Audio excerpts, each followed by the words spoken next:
Pemirsa, 18 Mei 2023 ini diperingati sebagai Hari Kenaikan Isa Al-Masih.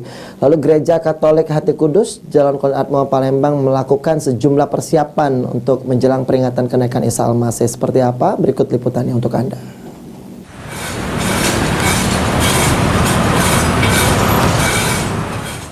Sebagai wujud keimanan umat Kristiani Kota Palembang, Gereja Katolik Hati Kudus Jalan Kolonel Atmo Palembang melakukan persiapan untuk peringatan Hari Kenaikan Isa Al-Masih. Dari pantauan tim liputan PAL TV di Gereja Katolik Hati Kudus, para petugas sudah menyiapkan properti bunga, lilin, serta persiapan teknis lainnya untuk dilakukan proses ibadah.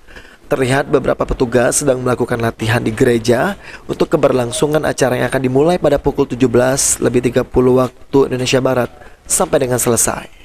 Menurut keterangan Bayu selaku calon pastor mengatakan peringatan kenaikan Isa Al-Masih ini dilakukan setelah 40 hari kebangkitan Isa Al-Masih.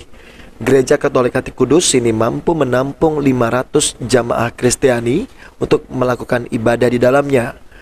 Mendalami pastoral, jadi masih belajar untuk menjadi calon imam. Oke, baik. Bisa dijelaskan Kak untuk sejarah dari Isa Al-Masih, kenaikan Isa Al-Masih ini gimana? Kenaikan Isa Al-Masih ini ya dalam kitab suci kami, dalam Injil dikatakan setelah 40 hari kebangkitan Kristus itu, Yesus Kristus itu naik ke surga, disaksikan oleh para murid pada waktu itu, zaman dulu itu. Dan itu ada di dalam doa aku percaya, itu syahadat kami, dalam syahadat sudah dijelaskan.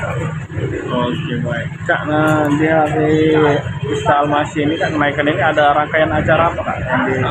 Ya, dalam acara kami di Gereja Hati Kudus ini, acaranya itu nanti misa atau perayaan Ekaristi jam 17.30 sampai dengan selesai. Selain itu, kegiatan malam nanti pihak keamanan Polrestabes Palembang akan menjaga di sekitaran gereja agar ibadah umat Kristiani dapat berjalan dengan lancar. Irawan, PAL TV.